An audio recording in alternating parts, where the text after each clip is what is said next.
I promise you that this job is worthy of being your life's work.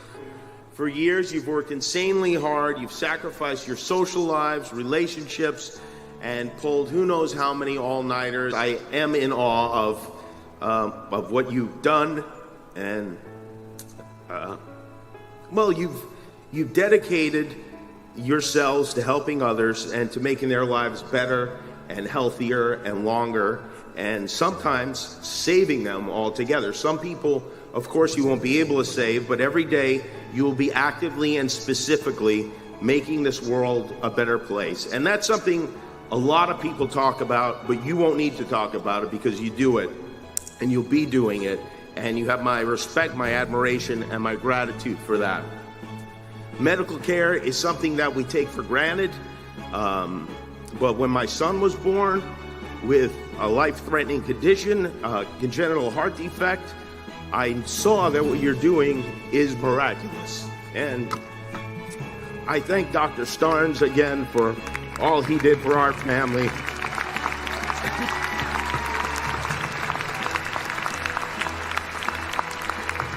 A friend of mine said, who's a doctor, said, medicine is magic for adults, and it is. It is magic that's made possible my son to have a healthy life and to grow and to even bite me on the nipple really hard last week for no reason at all. I did nothing to him.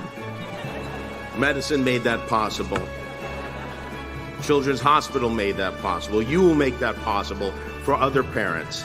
And as doctors, you will have not only the opportunities to speak out, but also the authority to speak out. And I hope that you will have the courage to, and I know you will. Because you didn't become doctors to help people who have the right insurance or can cover the copays. You got into this to help other people based on need, and you deserve a support system that lets you do that regardless of our national circumstances. Make no mistake, you should still make a lot of money for doing it. There's no reason that shouldn't happen. You deserve it for working so hard and eating so much ramen all these years, and not even the top ramen, the bottom ramen. You deserve every penny you get. But do be kind, be compassionate, caring and understanding. Teach your patients. Doctor means teacher, right? Teach the techs and the students. Handle your fellow humans gently. And listen, that's really all we want, is we want a doctor to listen and act like he or she cares. We don't expect you to have all the, we do expect you to have all the answers.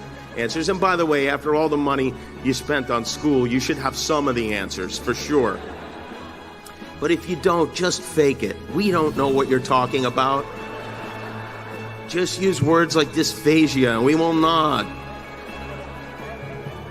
And my final piece of advice is this, is to take care of yourselves. You're going to be saddled with a lot of stress, taking care of others. People depend on you for their well-being and their lives. You'll be dealing with frightened, sometimes angry patients. The life you've chosen is consequential. You've been given the privilege of seeing people who were a few moments ago complete strangers, undressed and sharing secrets they've never shared with anyone else. And sometimes you have to give them terrible news. It's a stressful job, being responsible for other people's lives, and most of your marketing friends and your writer friends and your lawyer friends are not going to understand it. So lean on each other, because all of you will, in the next 3 to 7 years, have a hard time. It will be hard. Doctors need doctors too.